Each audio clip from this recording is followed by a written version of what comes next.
Good evening, ladies and gentlemen. Jai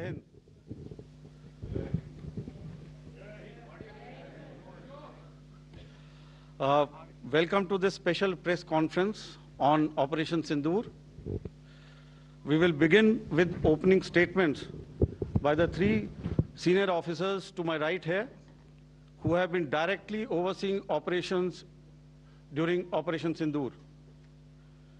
We have Lieutenant General Rajiv Ghai, Director General Military Operations, who will cover the aspects related to land domain. Air Marshal A.K. Bharti, to his right, Director General Air Operations, will provide insights on the air domain. And to my right is Vice Admiral A.N. Pramod, Director General Naval Operations, who will cover aspects on maritime domain.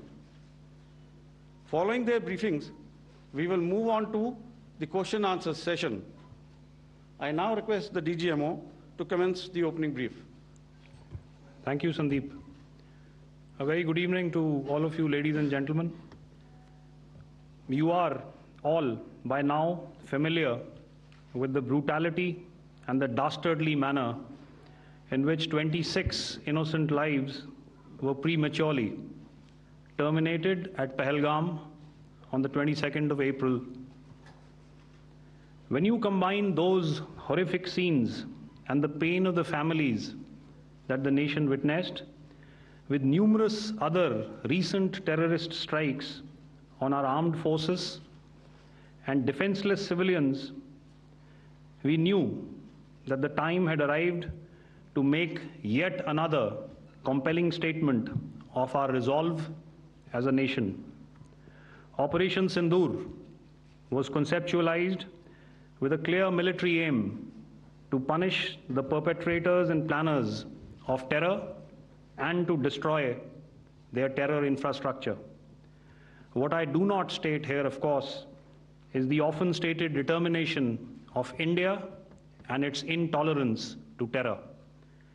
It set into motion a very diligent and microscopic scarring of the terror landscape across the borders and the identification of terror camps and training sites. The locations that emerged were numerous, but as we deliberated more, we realized that some of these terror hubs were now bereft of any presence and had preemptively been vacated, fearing retribution from us. There was also a term of reference and our own binding, self-imposed restriction to target only terrorists and thus prevent collateral damage. There were 9 camps that you are now all familiar with, which were confirmed by our various intelligence agencies to be inhabited.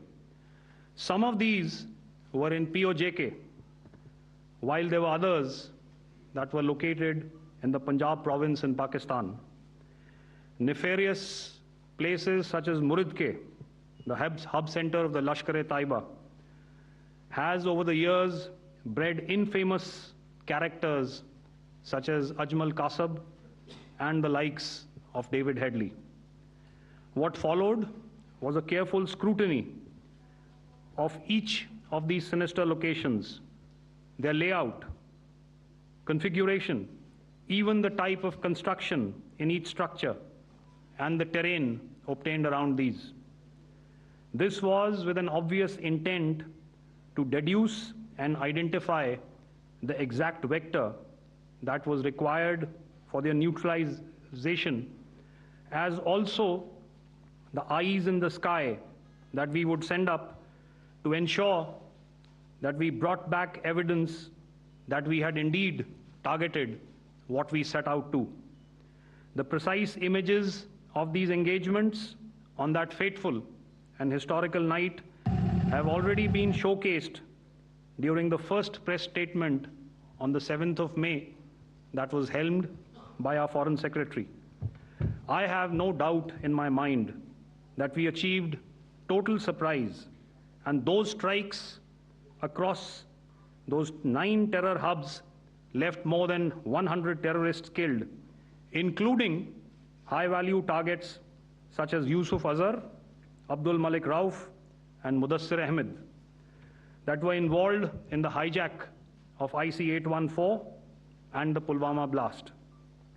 The line of control was also violated soon after by Pakistan, and the erratic and rattled response of our enemy was apparent from the number of civilians, inhabited villages, and religious sites such as Gurudwaras that were unfortunately hit by them, leading to a sad loss of lives.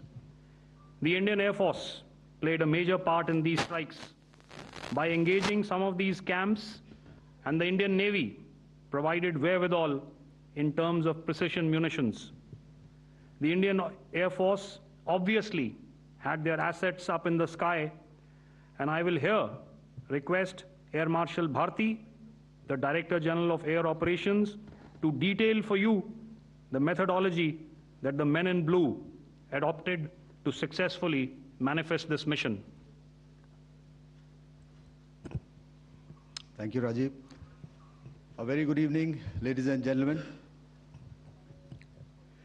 It indeed is a difficult time that we have to come here like this and brief you. We could have done without this, but we had no choice. As the DGMO has detailed, the event was precipitated by the dastardly act at Pahalgam. The sequence of events have already been detailed. We carefully selected the targets, and out of the 9 selected targets, the target systems that were given to the Indian Air Force were the notorious training camps at Bhavalpur and Muridke, these being further from the international boundary. Through critical target system analysis, we analyzed what was to be done to annihilate these targets and plan to engage these targets with precision air-to-surface guided munitions so as to avoid collateral damage. The modalities of planning process I will not go through at this instant. However, what I would like to show you is the results that we achieved through our targeted airstrikes. Could I have the second slide, please?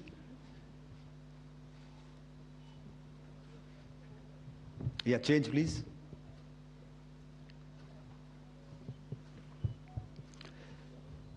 Okay. This is what the terror infra at Muridke looks like. If you see, north is as indicated, and to the right is east, where the international boundary lies. Could we have the next slide, please?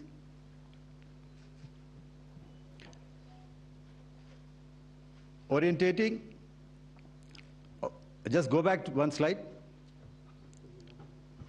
Okay.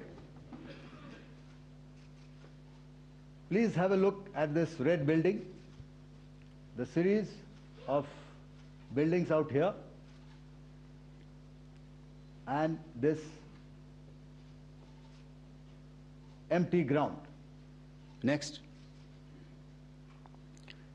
If you relate, the empty ground is here, and you see this is the first weapon that is impacting. This is the impact point number 1 on Muridke training camp with our precision guided weapons on early morning 7th. Next, please. Keep your eyes glued for the second weapon coming in and the second impact on the selected target point. Next slide, please.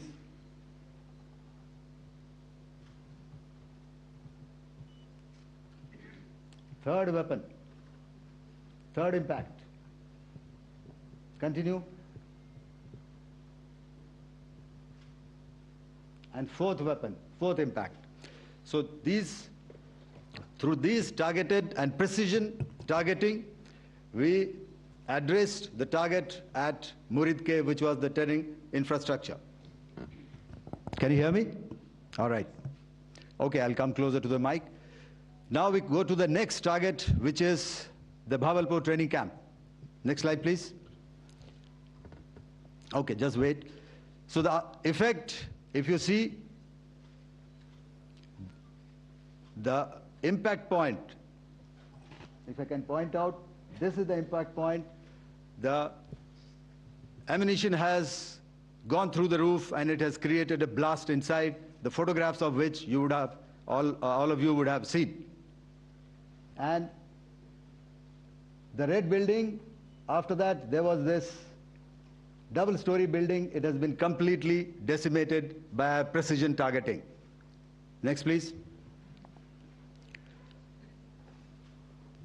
The target system, which was in the north, a series of buildings. I'll show you how it looked. Next. Completely destroyed by our precision targeting. Next. Now coming to Bhavalpur, this is the target complex that we are dealing with, a fairly large target complex. So we had to carefully choose the points that we needed to address, which were high value and which would meet our stated objectives of eliminating the terrorists. I would like to draw your attention to this red canopy, and in relation to that, I would cover the targets. One target system is a series of buildings here, other one here, and other one out here. Next slide, please.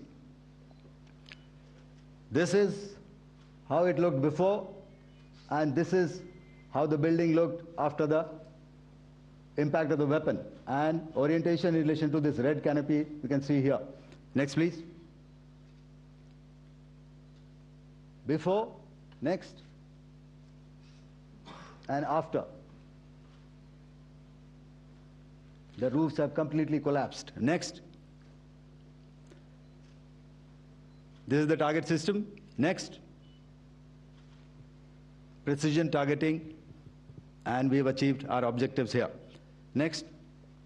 All right, so that was what we did on the 7th. Our objective was to address these two terrorist camps, and that we did with precision. And thereafter, we maintained a robust air defense posture, because remember, our objective was to target the terrorists and terrorist infrastructure, not any other infrastructure, not the Pakistani military, not the Pakistani any other infrastructure. So that is what we have maintained on the 7th of May. However, what we saw in the evening of 7th of May, we were saturated with a raid of Pakistani unmanned aerial vehicles and small drones. And these came in waves in our civilian areas, over our military installations, and all of them were successfully intercepted. Few of them did manage to land. However, there was not much damage that they did. And we have our robust counter-US hard kill and soft kill systems which did the job. However, the difference here was that we had targeted the terrorists. The adversary now has targeted our civilians and the military infrastructure. So it had to be responded to. So in a quick and calibrated response, that very night, we struck their radar installations at Lahore and close to Gujranwala, the LYT installation, to indicate to him that we are ready, yet we do not want to escalate. Our fight was with the terrorists and not with the Pakistani military establishment. Thank you. Thank you, Air Marshal Bharti. So, ladies and gentlemen, he's outlined operations not only on the night of 6th and 7th of May, when Operation Sindoor commenced, but also on the subsequent night. Being well aware and familiar with the congenital and impulsive nature of our adversary, and even though we did attempt to reach out and communicate our compulsions to strike at the heart of terror to my counterpart in the immediate wake of Operation Sindoor, the request was brusquely turned down, with an intimation that a severe response was inevitable and in the offing. We were, of course, prepared. Operations on the 7th and the 8th, Air Marshal Bharti spoken about. On the night of 8th and 9th of May, they flew drones and aircrafts into our airspace all across the borders and made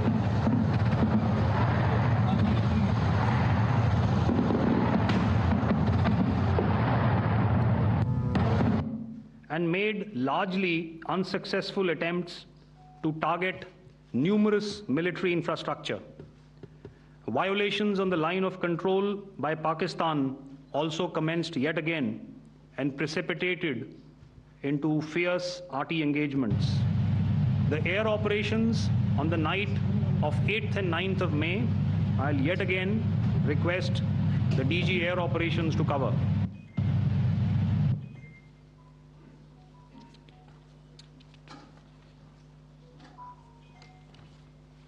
So I just covered what happened on the night of 7th and 8th. What we found that on the night of 8th and 9th, starting as early as 22:30 hours, our cities had a mass raid of drones, unmanned aerial vehicles, UCAVs, starting right from Srinagar, going down right up to Nalia. It was a mass raid in waves, and it was relentless. However, we were prepared, and our air defense preparedness ensured that there is no damage on ground or to any of the intended targets that the enemy might have planned for. The difference between 7th night and 8th night was that on 7th night, he sent in his Yeha class of UAVs, however, these UAVs can go some distance, they are armed.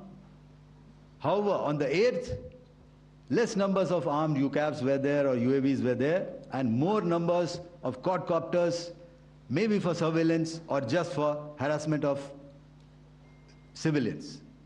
This continued till midnight. Our air defense preparedness ensured that there was no damage on the ground, either to the military installations or to the civilians.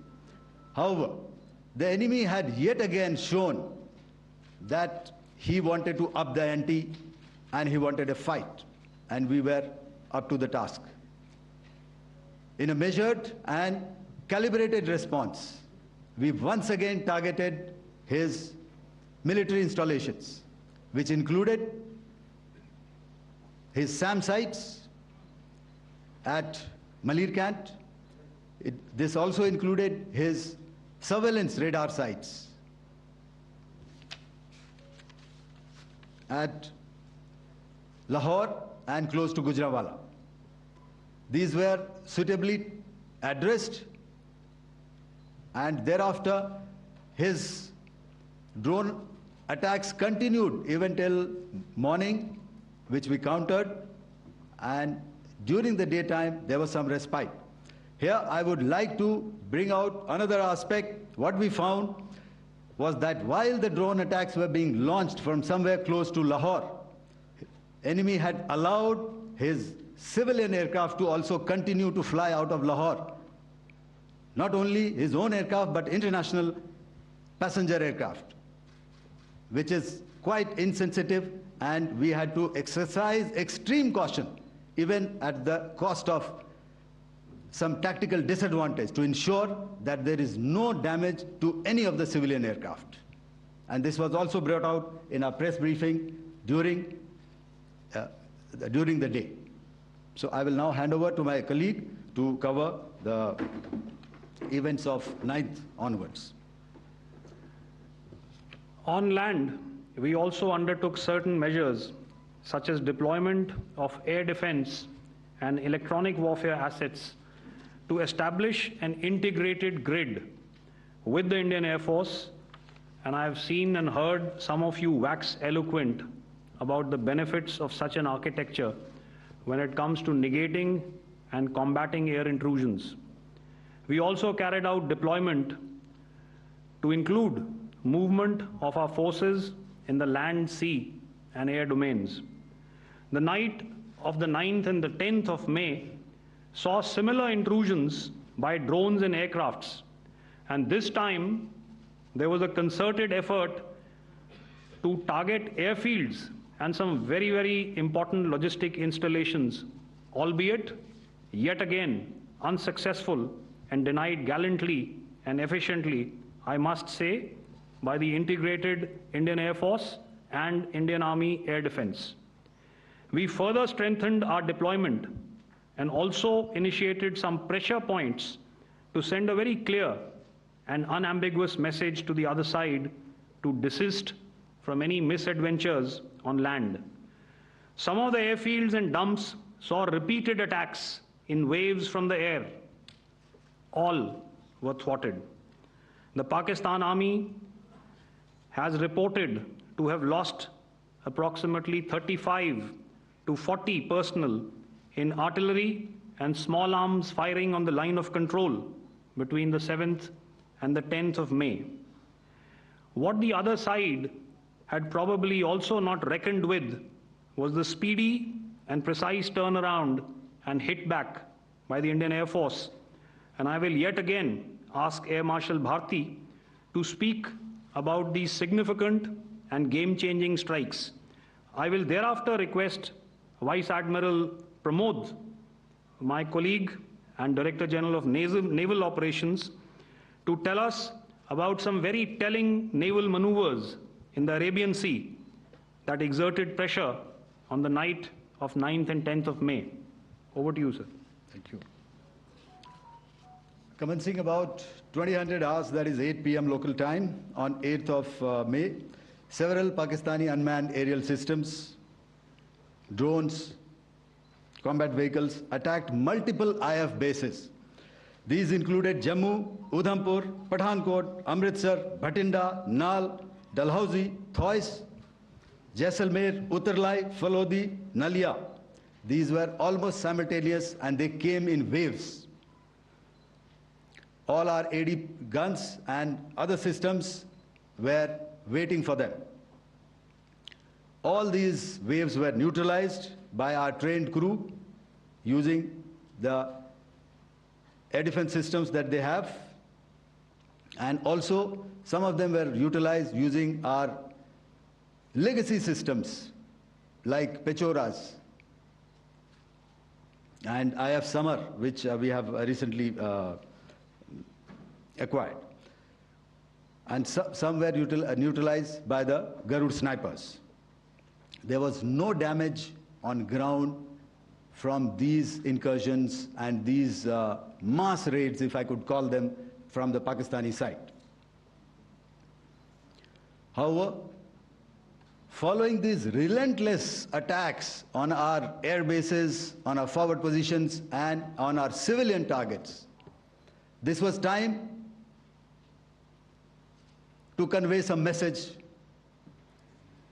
to our adversaries. And therefore, a decision was taken to strike where it would hurt.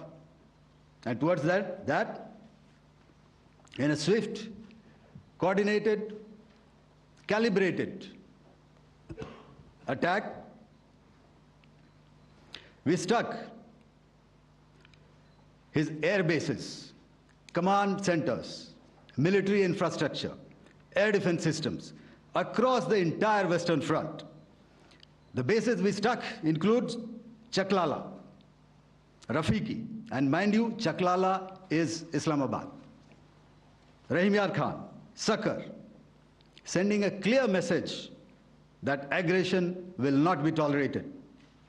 This was followed by strikes at Sargoda, Bholari, Jacobabad.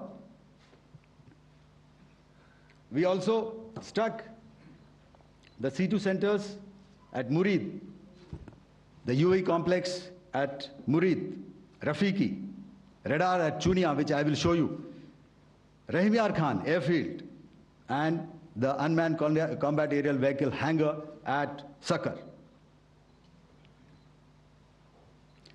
I would like to reiterate here that we have the capability to target every system at these bases and more. However, it was only a measured response to instill good wisdom to our adversary to refrain from further escalation. IF response was directed only at military installations, avoiding civilian and collateral damage. I would now like to show you some of the effects that have been achieved as a result of our air operation.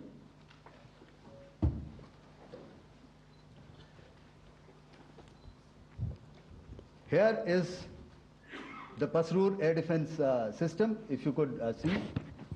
Zoomed up view, this is the radar mounted on a high tower. And after the strike,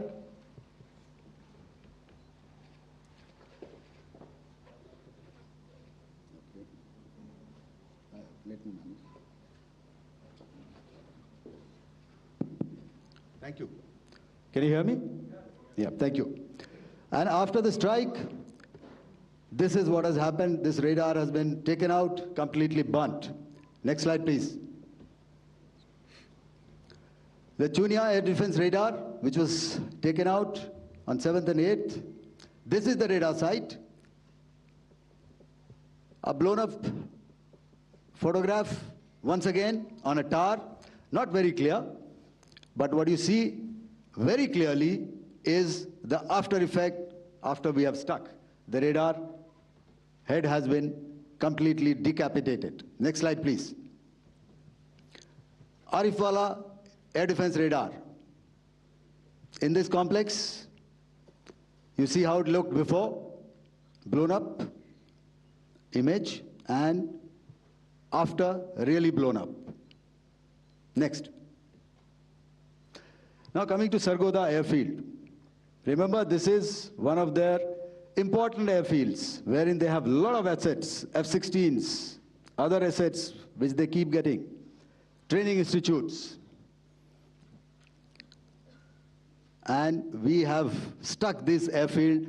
It is not, if you zoom in here, then one impact point here on the runway and second impact point of our weapon, precision weapon on the runway. And if you see this blown up, repairing going on. Same here. Next. Rahimyar Khan. This is the area we have stuck. A deep strike out here and one complex here. So this is how it looked before, and the same. You see a big crater, another crater here, and this complex after strike neutralized. Next. Chaklala airfield, Noor Khan, once again a major air base, a lot of their logistic assets out here. This was the chosen complex that we intended to strike and convey a message. Next slide, please. This is how it looked before, and this is how it looked after our strike. Next. Sakar. We chose the radar site at Sakar. This is the radar site, and after it was struck, this is the aftermath, completely burnt out. Next, please. Aircraft shelter. This is how it looked before the strike, and this is how it looked after the strike. The roof of the buildings completely caved in and burnt. Next. Bolari airfield, aircraft hangar. This is how it looked before, and this is how it looked after the precision strike. Next. Jacobabad, aircraft hangar, and this is how it looked after. Next. So what I'm trying to convey here, ladies and gentlemen, is to start with, Our fight was neither with the Pakistani military nor with anybody else who's there on the other side. Our fight was with the terrorists. We neutralized the terrorists that we selected to be neutralized, and thereafter we only maintained the air defense posture. However, we were relentlessly pounded by waves after waves, night after night, by his UCAVs, by his drones, and by his other unmanned aerial systems. And that left us with no choice but to retaliate, and yet our retaliation was calibrated, it was graduated, and it was proportionate. Thank you.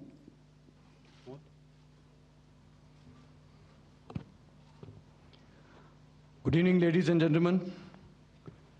In the aftermath of the cowardly attacks on innocent tourists at Pahalgam in Jammu and Kashmir by Pakistani-sponsored terrorists on 22nd April, the Indian Navy's carrier battle group, surface forces, submarines, and aviation assets were immediately deployed at sea with full combat readiness in concert with the joint operation plan of the Indian Defence Forces. You may be aware that we tested and refined tactics and procedures at sea during multiple weapon firings in the Arabian Sea within 96 hours of the terrorist attack. The aim was to revalidate our crew, armament, equipment, and platform readiness to deliver various ordnance on selected targets precisely. Thereafter, our forces remained forward deployed in the Northern Arabian Sea in a dissuasive and deterrent posture with full readiness and capacity to strike select targets at sea and on land, including Karachi at time of our choosing. The forward deployment of the Indian Navy compelled Pakistani naval and air units to be in a defensive posture, mostly inside harbors or very close to the coast, which we monitored continuously. The Indian Navy maintained seamless maritime domain awareness throughout the duration and was entirely aware of the location and movement of Pakistani units. In effect, we had and continue to have good battle space transparency using our maritime domain awareness grid. As you are aware, our response has been measured, proportionate, non-escalatory, and responsible from day one. Accordingly, the calibrated approach considered all options, including the ability of the Indian Navy for offensive action from and at sea.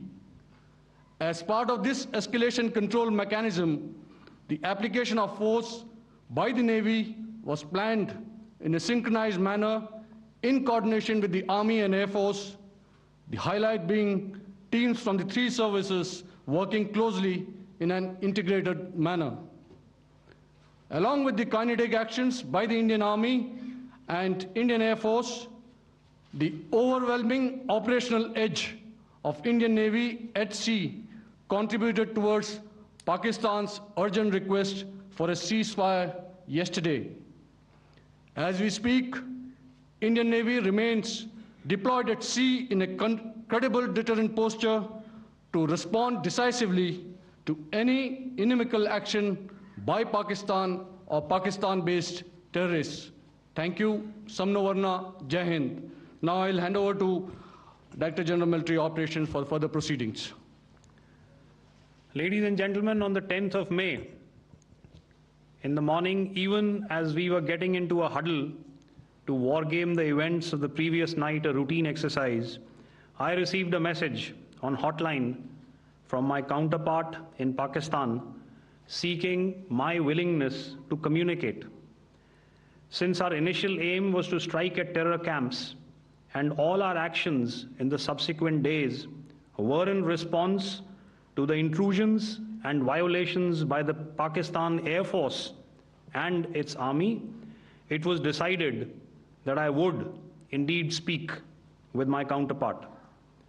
You are already aware I've seen it being covered on national television, that my communication with the Pak DGMO was conducted at 15:35 hours yesterday and resulted in cessation of cross-border firing and air intrusions by either side with effect from 1700 hours 10th of May, after he proposed that we cease hostilities.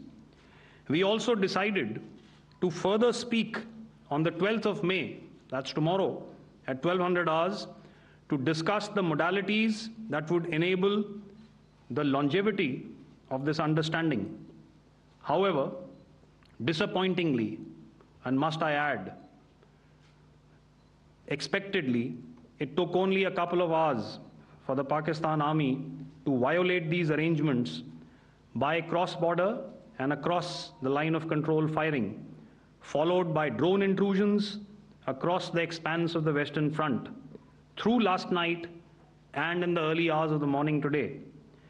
These violations were responded to robustly and dealt with as they must be. We have earlier today sent another hotline message to my counterpart highlighting these violations of the understanding between the DGMOs on the 10th of May and our firm and clear intent to respond to these fiercely and punitively, if repeated tonight, subsequently, or later. In this regard, I must inform all of you that the Chief of Army Staff has earlier today conducted a security review and has granted full authority to our Army commanders for counter-actions in the kinetic domain in case of any violation by Pakistan. In the end, I pay my solemn homage to my 5 fallen colleagues and brothers from the armed forces and civilians who have tragically lost their lives in Operation Sindoor. Our hearts go out to the bereaved families,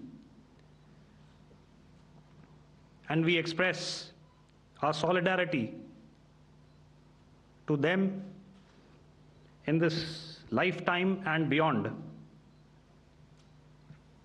at this grave juncture in their lives. Their sacrifices shall always be remembered and spoken of in glowing terms by a grateful nation. We have thus far, ladies and gentlemen, exercised, and my colleague Pramod highlighted this, immense restraint, and our actions have been focused, measured, and non-escalatory. However, any threat to the sovereignty, territorial integrity, and safety of our citizens will be met with decisive force. Jai Hind. Okay, ladies and gentlemen, we are now open for questions. All right, now, since I would not know all of you, I would expect you to please raise the placard or your hand, and once I indicate, I expect you to please give out your name and the media group that you belong to. Keep your questions short so that we can take as many questions as possible. Also, ladies and gentlemen, kindly bear in mind that confidential aspects may not be answered by the 3 DGMOs. Right. I've got a lot of hands there. Let me start from the left. Left foot always in front when we start marching. So here we have to the left, okay. Yeah, 238. Hello. So this is Manas Pratimhuyan from PTI, Press Trust of India. So the understanding that was reached yesterday on stopping the military operations and actions, was it for just 3 days? And what would be the cost escalation if there is violation of this understanding by the Pakistani side? And my subsequent question would be that we have a kind of ceasefire agreement with Pakistan that was finalized in 2003. So will there be some kind of similarities in frameworks between the two kind of understandings, 2003 ceasefire agreement and the current understanding on stopping military operations? And again, what would the cost that will be incurring on Pakistan if Pakistan again resorts to this kind of terrorist activities, because we have made it very clear that the cost will be very high. So I would like to have your thoughts on it. Okay, so I'll answer the latter part of the question first. I also want to add that while the initial ceasefire agreement, as you correctly pointed out, is of the 2003 vintage, but I must remind you that in 2021, in the month of February, and this was then when the crisis in eastern Ladakh was also on, the two DGMOs had spoken and arrived at a ceasefire understanding that lasted right up until this unfortunate attack at Pahalgam. Once our Foreign Secretary had announced the decisions of the CCS in the immediate wake of that attack, he had announced certain measures, and then of course Pakistan had in turn made its own announcements. Since then, there have been certain violations of this ceasefire understanding, and of course after the 7th of May, like I pointed out during my statement, that there have been numerous violations on the line of control especially, and of course along the international boundary by the Pakistan Army and the Pakistan Air Force. This understanding that we spoke about yesterday, no, it was not for 3 days. It was first to stop aggressive and hostile activities immediately, let that order and direction settle down for about 36 hours, and thereafter discuss modalities, like I said, to ensure its longevity. That is tomorrow on the 12th of May. But unfortunately, we had a violation starting at approximately 1900 hours last night. And we've sent a communique, like I said, to the Pakistan Military Operations Directorate, and we will await as to what happens tonight. All right. The cost escalation, I'll leave it to your best imagination. I've already said that the response will be fierce and punitive. Now, the right foot forward. Yeah.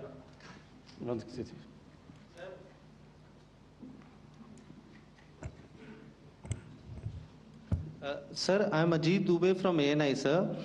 Sir, my question is that you talked about the loss of lives to the Pakistan army, that was around 35 to 40 kills secured by the Indian army. Sir, can you tell us what would be the total loss of life to the Pakistan army in both army and air force attacks, sir? And how good was the performance of the BrahMos, Scalp and the S-400 during the operations? And sir, since we have sir, just one line. No multiple sir. questions, please. Sir, all right. And since sir, we have achieved such a spectacular, we have made good achievements in this entire operation, can we say that we have emerged victorious, or we have a big upper hand over the Pakistanis in this entire conflict? Thank you very much, sir. So I'll answer the question about the loss of lives on the other side. Of course, there are various means to ascertain that number. There is information from various agencies that come in. There are, of course, on the line of control, other ways to find out as to what has been the effect of what you are doing there in ceasefire violations. So therefore, I mentioned 35 to 40 on the line of control, and please remember that once Operation Sindoor was launched, the responses of the Pakistan Army were also on Indian Army or the Indian Armed Forces infrastructure. Let me put it that way. So that's why I did not cover casualties of the Pakistan Army, at least in the initial phases of battle, because those were not our targets. Our targets were terror-oriented. And of course, later, once they launched air intrusions and air operations on our infrastructure, we've used heavier weapons, and of course, there would have been casualties, but those are still being assessed. The effects of the weapons that you mentioned, I will request Air Marshal Bharti to apprise all of you about those. Good evening, Mr. Sujit. How are you? Ajit. Okay, we're meeting after some time. I never mentioned about any of the weapons that we used. Check. Okay. What I was saying, that I never mentioned of any of the weapons, the caliber that we used. All right, so we'll leave it at that. Those are matters of operational details which I would not like to go into. But suffice to say that whatever methods and whatever means we have chosen, it had the desired effects on the enemy targets. How many casualties? How many injuries? Well, to start with, our aim was not to inflict casualties, but in case there have been, it is for them to count. Our job is to hit the target, not to count the body bags. And the last part of your question, I wonder if you read out the tweet on ADGPI at midnight once we'd done what we had to in Operation Sindoor. And that's credit to my friend here on the left. Justice has been served, Ajit. That is all that I will say. Ajit, I'll request you to, refrain putting words into his mouth. All right. Yeah, I'll come back to the left. 147. Sorry, 47. No, 47. Did I see it here or? Yeah. Good evening, gentlemen. Sorry, 147, I saw it there. Sorry. Yeah, since I've already said, 147, start please. Hi sir, good evening. This is Shivam Patel from Reuters News Agency. Thank you for giving me the opportunity. My question, sir, is how many military targets did Indian Armed Forces strike in Pakistan in response to the attacks from Pakistan? How were these targets selected? And how many troop casualties have been there in total on both sides, if you can give details? Thank you. I'm sorry, where are you? I haven't spotted his... He's to the right side. Can you just repeat that for me, please? Sure, sir. So my name is Shivam Patel. I'm from Reuters News Agency. My question is, how many military targets in total did the Indian Armed Forces strike in Pakistan in response to the attack from Pakistan? How were these targets selected? And how many troop casualties have been there on both sides, if you can? So you're speaking of the targets that I mentioned in the wake of the attack at Pahalgam, right? Military targets, after response. Yeah, I think it's amply clear to everybody here that the Pakistan Army has not crossed the international boundary, neither in the plain sector nor on the line of control. So the intrusions have been in the air. There have been certain attempts on the line of control when ceasefire violations have been on to try and infiltrate and carry out and perpetrate activities that we are all very well familiar with. Whether these are by terrorists or by the Pakistan Army or its special forces and commandos is difficult to say, but each of these have been effectively thwarted. So therefore, as far as engagements of military targets on the other side is concerned, I thought Air Marshal Bharti covered those very well and in detail, and he also mentioned as to how they went about targeting those. I think those images were very clear and very, very graphic in telling us as to what we needed to hit. And you'll remember right at the outset, I said that we even went into what was the construction in each of these locations, and therefore decided on the vector that had to be utilized. May I? Please. Okay, if I could add to what the DGMO has said, I have already detailed the targets. Now, whether it is X numbers or Y numbers is that is immaterial. And what damage have we inflicted? You have seen.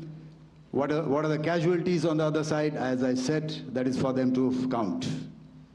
As far as we are concerned, from the air defense side, if they had a choice, they would have definitely come in. They are fighters, there are more numbers of UCAVs. It is not that they did not intend to come in. It is only that our robust AD posture prevented them from coming in. So that must be known, and that must be realized by all the audience here. Yeah, I'll come to the left now, 24.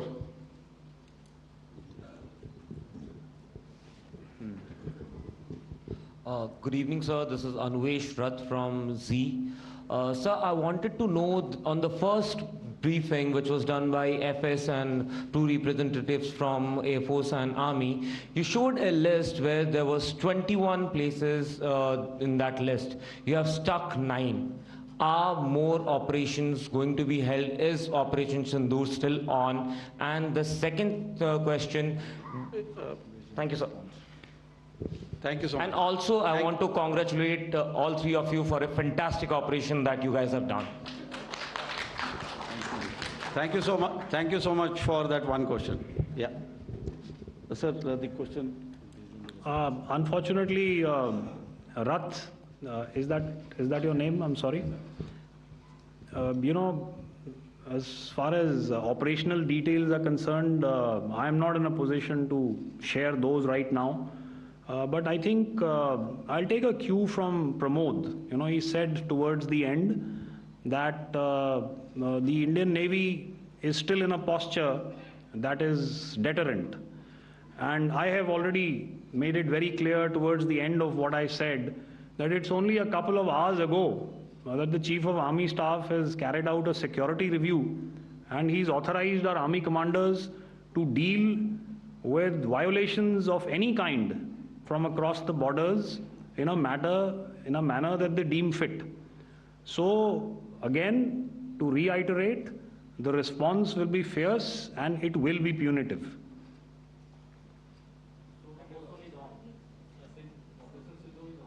Yes.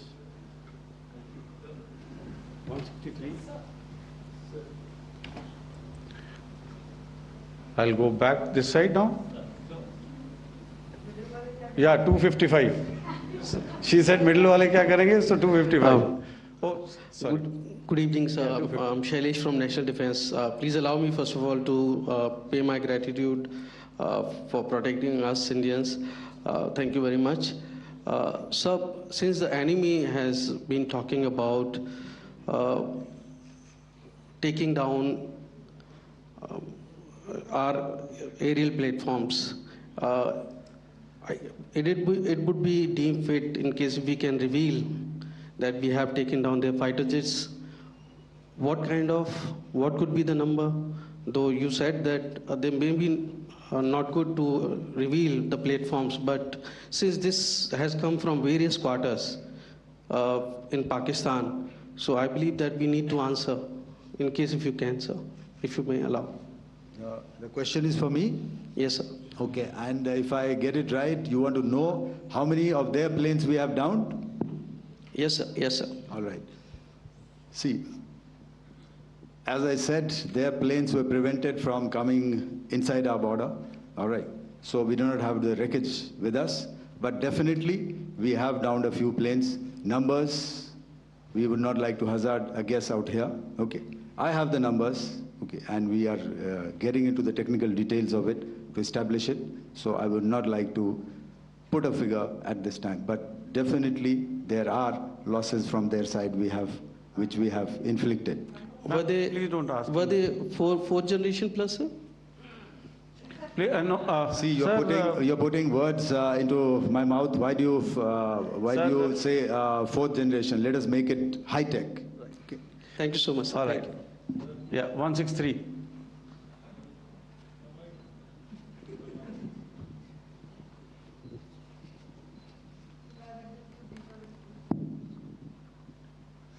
Sir मैं मंजीत नेगी हूँ आज तक से। मेरा सवाल ये है कि इस पूरे ऑपरेशन में जो आतंकी ठिकानों को निशाना बनाया गया, क्या नंबर्स कुछ बता सकते हैं कितने आतंकी मारे गए? कुछ नाम सरकार मतलब कुछ नाम मीडिया में आए भी हैं जो बड़े उसके मास्टरमाइंड थे। और एक सवाल जो आज एयरफोर्स ने भी एक ट्वीट किया कि ऑपरेशन सिंदूर अभी जारी है और सरकार की तरफ से भी कहा गया। और पिछली बार जब विदेश मंत्रालय की प्रेस कॉन्फ्रेंस पहली हुई थी उसमें वो लिस्ट दिखाई गई थी कि 21 टेरर कैंप आइडेंटिफाई किए गए हैं। तो क्या जो बाकी बचे हुए टेरर कैंप उन पर भी कार्रवाई होगी? और एक नंबर अगर आप बता पाएं कितने टेररिस्ट मारे गए? Sir, before you answer, sir, before you. Manjeet ji, 3 questions. The third one has just been asked here before. So 21 this thing. So I'll request the first two to be answered so that we have more number of people who can ask. Manjeet, जब मैंने statement दिया तो मैंने शुरू में ही कहा कि जैसे ही ऑपरेशन सिंदूर कॉन्सेप्चुअलाइज हुआ तो हमारा जो पीछे की कार्रवाई होती है स्पेड वर्क और टारगेट्स को आइडेंटिफाई और एनालाइज करने की कार्रवाई शुरू हो गई थी। मैंने जब स्टेटमेंट दिया तो मैंने बताया कि बहुत सारे थे, हमने 21 दिखाए होंगे और भी हैं, लेकिन वो लिस्ट फिल्टर करते करते 21 तक पहुंची। अब क्या आगे एंगेज किए जाएंगे?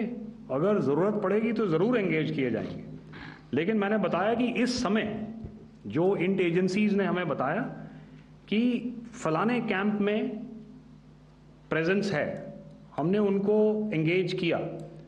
कुछ नाम मैंने लिए, कुछ नाम अभी पुख्ता किए जा रहे हैं। मैंने आपको बताया कि जो इंट एजेंसीज ने अभी तक असेसमेंट किया है उसमें उन्होंने कहा है कि तकरीबन 100 से ज़्यादा मारे गए हैं। और एक आज आपने तस्वीर भी देखी कि काफ़ी प्रोमिनेंट जो फ्यूनरल था, काफ़ी प्रोमिनेंट एक जो हस्ती हैं वो ऑर्गेनाइज कर रहे थे, और उस फ्यूनरल में और कौन कौन लोग अटेंड कर रहे थे वो तो आपने देखा ही।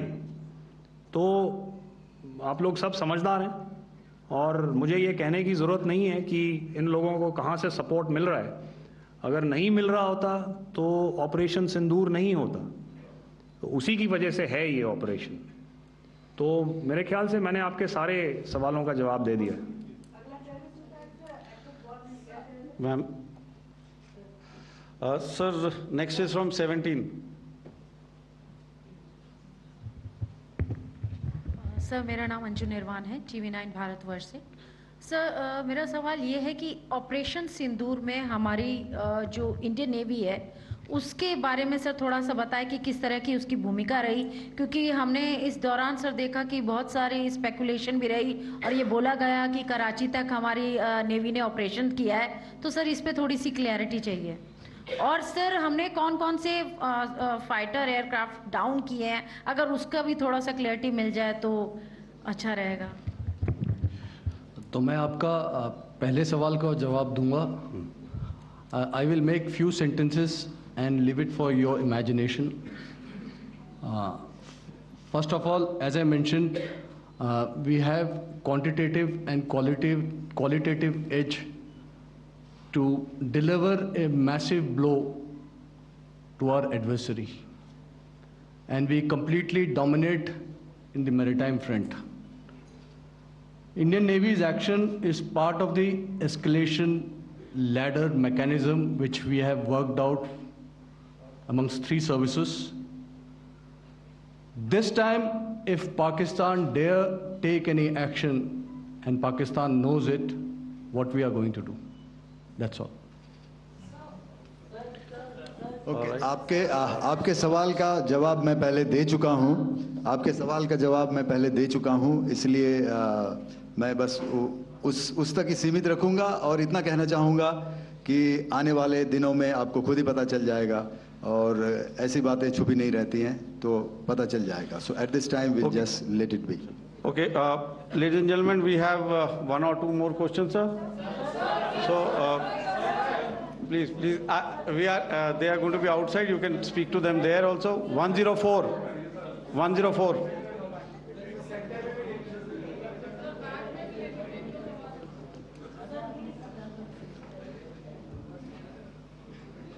I think.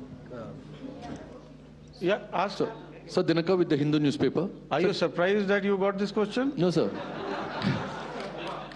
I'm waiting for the distillate. Sir, can you give a number of assets we lost, because there's been a lot of speculation going on, international media writing a lot of things about our platforms, including Rafales. I mean, Pakistan claiming that Rafale has been downed, etc. Can you put that question to rest and clarify on that? I guess that question is for me. All right, I'm happy that you've asked this question. You know, we are in a combat scenario, and losses are a part of combat. The question that you must ask us, okay, and indeed that we must ask ourselves, you inclusive, is have we achieved our objectives? Have we achieved our objective of decimating that terrorist camp? And the answer is a thumping yes. And the results are for the whole world to see. As for the details, what could have been, how many numbers, which platform did we lose? You know, at this time, I would not like to comment on that, because we are still in a combat situation. And if I comment on anything, it will only be advantage adversary. So we don't want to give him any advantage at this stage. All I can say is that we have achieved our objectives that we selected, and all our pilots are back home. Thank you. Okay, hold. Please don't. Please be civil here. So we'll have 220 now. Sir, hello sir, this is Anita Chaudhary sir from Swadesh newspaper. मेरा सवाल है, क्योंकि हमारे जो पहले जो action रहा वो आतंकवाद के खिलाफ रहा, तो आतंकवाद में अजहर मसूद की तरफ से एक बयान जारी किया गया था जिसमें उन्होंने कहा कि हम इसका बदला लेंगे और जहाज रुलाएंगे। तो क्या अगला, अगर खुदा न खास्ता अगला टेरर अटैक किसी भी तरह का होता है, तो क्या उसे एक्ट ऑफ वॉर में हमारी तरफ से लिया जाएगा और उसका क्या माकूल जवाब दिया जा सकता है? मेरा इसमें सिर्फ एक ही जवाब है आपके लिए कि हमने अपनी कार्रवाई करी। हमने उसके बाद मैंने अपने स्टेटमेंट में भी बताया कि ये कम्युनिकेट करने की कोशिश करी कि हमने इस तरीके से ये जो स्ट्राइक्स हैं वो क्यों की। लेकिन जो हमारा एडवर्सरी है उसने जैसे मुनासिब समझा वो कार्रवाई करी। तो आपने देखा कि ये जो एक्टिविटीज़ चल रही हैं 3-4 दिन से, ये कोई वॉर से कम नहीं है। नॉर्मल सर्कमस्टांसेस में एक दूसरे देश की एयर फोर्सेस हवा में नहीं उड़ती हैं और एक दूसरे के ऊपर स्ट्राइक्स नहीं करती हैं। हर रात इंट्रूजन्स नहीं होते हैं। लाइन ऑफ कंट्रोल पर सीज फायर वायोलेशंस, आपके एक साथी ने सवाल पूछा था शुरू में, एक सीज फायर अंडरस्टैंडिंग था, वो भी जा चुका है। उस सीज फायर अंडरस्टैंडिंग के जाते जो फायरिंग हो रही है लाइन ऑफ कंट्रोल में, उसमें घुसपैठ की कोशिश हो रही है। आमतौर पर ये घुसपैठ लाइन ऑफ कंट्रोल में टेररिस्ट करते हैं, लेकिन हमें इंफॉर्मेशन है कि हो सकता है ये पाकिस्तान आर्मी की टोलियां भी हों जो हमारे पोस्ट के ऊपर खामी पहुंचाने की कोशिश कर रही हैं। तो ये सारी एक्टिविटीज़ तो वॉर में शामिल हैं। तो ये कहना मुश्किल है कि आगे क्या होगा, वो स्पेक्यूलेटिव जोन में आ जाता है और मैं स्पेक्यूलेट नहीं करना चाहता हूँ। हर एक सिचुएशन अलग होती है और उससे एक तरीके से डील किया जाता है। सर मैं एक सवाल इसका मैं जवाब देना चाहता हूँ, 1 मिनट। जो मिलिट्री होता है, our main job is to prevent war and maintain peace and stability. So it is not that our response is a graded response. That means अगर किसी ने किया तो उसको ग्रेडेड उसमें किया। जैसे टेररिस्ट एक्शन हुआ तो what we did is a terrorist action and we destroyed all the terrorist camps. उसके बाद आपने देखा कि उनने थोड़ा सा कोशिश किया तो हमारे एयरफोर्स एंड आर्मी ने क्या किया, तो मिलिट्री टारगेट्स हैं उनको उनके ऊपर थोड़ा. So our aim is to maintain peace and tell our adversary that you do this and the response will be bloody. Okay, now as per the, please, we'll have 166 and 25, and after that, no more, please. Sir, this side. Ladies and gentlemen, please maintain, sir, I'll request you to please be quiet. Jal Ghai? No. This side, sir. We have only two Sir, questions left, 166. Yeah, please ask. So I'm Rahul Singh from Hindustan Times, sir. So you were totally on top of the game in the kind of losses you've inflicted on the enemy. I mean, we saw those slides and everything. So it kind of comes across that you were batting it 99 and you decided to declare your innings. What are your thoughts on that, sir?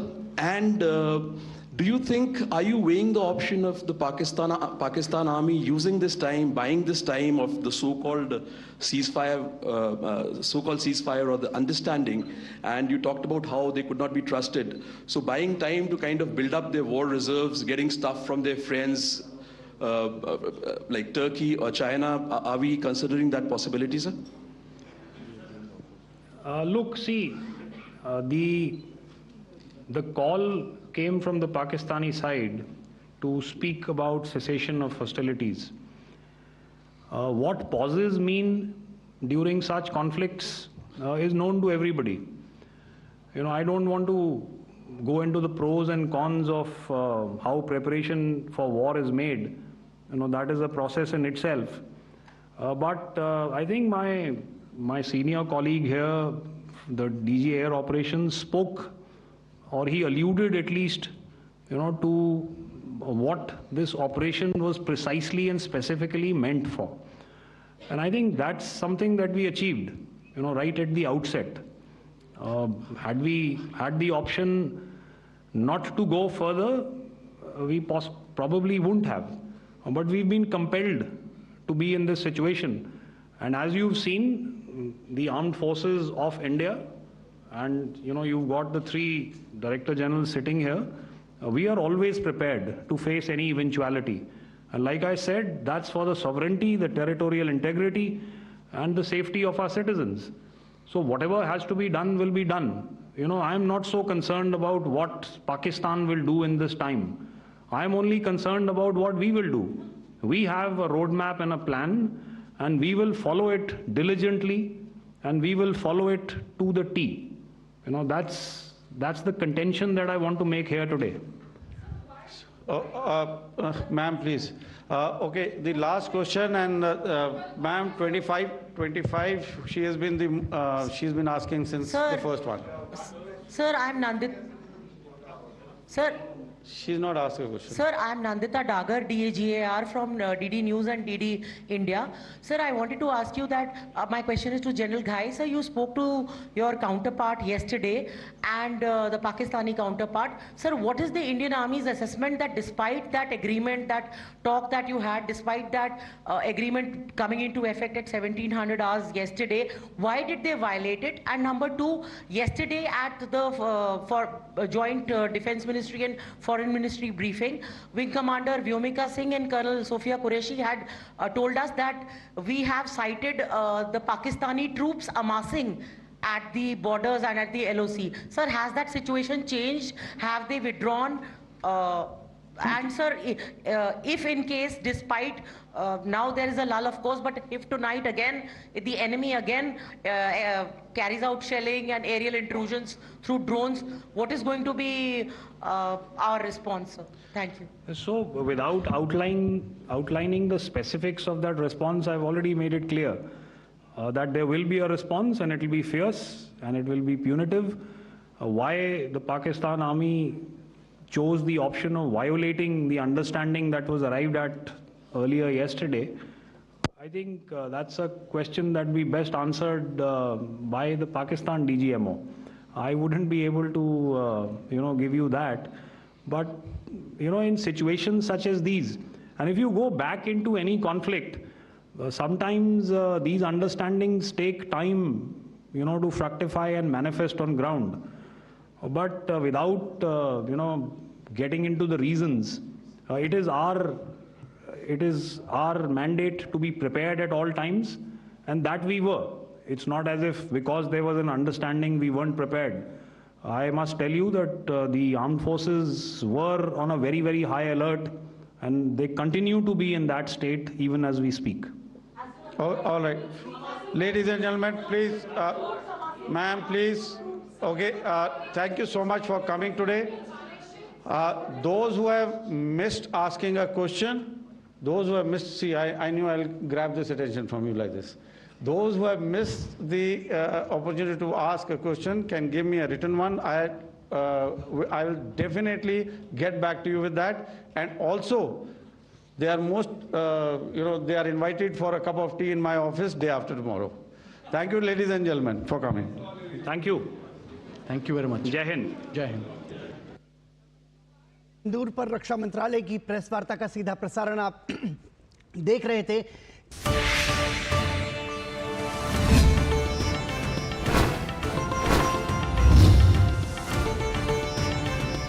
आप देख रहे हैं DD national, देश का पहला channel, देश का अपना चैनल।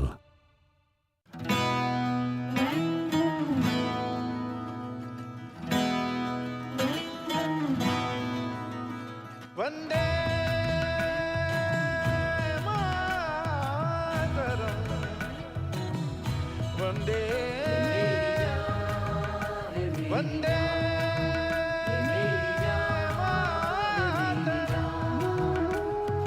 देश मेरी जान है ईमान।